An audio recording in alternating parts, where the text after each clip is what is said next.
আমি খিলগেট bus stoppage ছাড়াই আসছি এই পাশে। আমি এখন বটতলার কাছাকাছি। খিলগেট আর মেরিডিয়ানের মাঝে একটা বটগাছ আছে, সবাই এই জায়গাটাকে বটগাছ বটতলা বলে চিনে আর কি। আমি এখন ওই বটতলার কাছাকাছি, সামনে ওই বটগাছটা দেখা যাচ্ছে।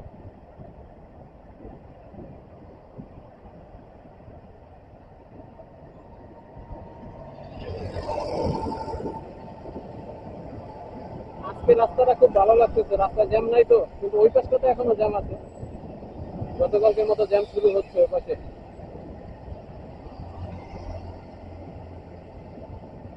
গতকালকে এরকম জ্যাম ছিল, গাড়ি নড়তে ছিল না, এক জায়গায় দাঁড়ানো ছিল। ওই যে তিতাস গ্যাস লাইনের একটু কাজ চলতেছে তো, যার জন্য রোডটা ব্লক হয়ে গেছে। যাওয়ার রোডটা, আসার রোডটা দেখেন কতটা ফাঁকা। ফাঁকা থাকাটা স্বাভাবিক, কারণ আপনার গাড়ি তো সব ওই রোডে আটকে আছে। গাড়ি যে মানে তাদের স্টেশনে গিয়ে ঘুরবে সেই সুযোগটা তো তাদের নাই, কারণ তারা সবাই হচ্ছে রোডেই আটকে আছে। এই জন্য তো রাস্তাও ফাঁকা, রাস্তায় কোনো যানজট নাই। আমাদের জন্য একটু উপকার হয়েছে। রাস্তা যানজট থাকলে তো সাইকেল নিয়ে আপনার রাস্তা রাইড করা খুব কষ্ট, কারণ বারবার দাঁড়াইতে হয়। আমাদের তো জ্ঞান না যে হালকা মোড় দিলেই আমাদের গাড়ি রানিং হয়। আমাদের স্পিডটা যদি কমে যায়, আবার সেই স্পিড উঠাও না খুব কষ্টকর।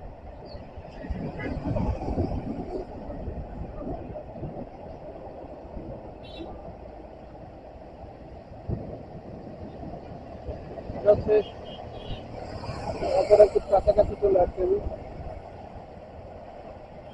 উল্টো পথে বাইক দেখছেন,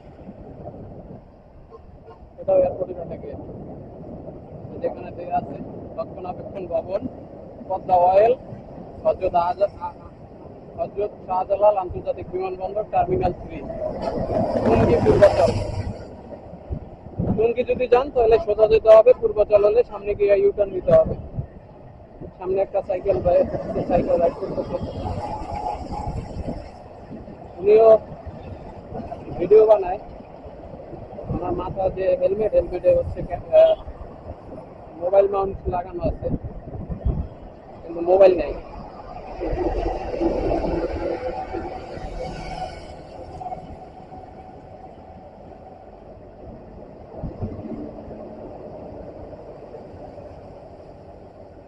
আমি তো ভিডিও করতেছি, এটা হয়তো উনি বোঝে নাই, কিন্তু উনি আমার মাথার দিকে তাকাইছিল, দেখছে যে মাথায় ক্যামেরা লাগানো। যে উল্টো পথে দেখেন আর সাইকেল।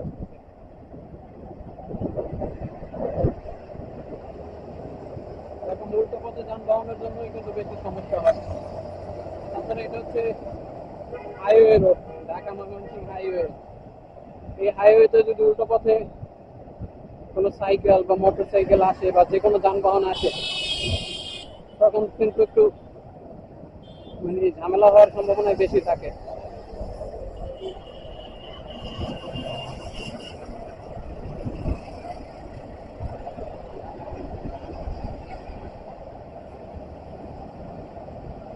সবাই সাথে থাকেন, দেখা হচ্ছে এয়ারপোর্টের কাছাকাছি।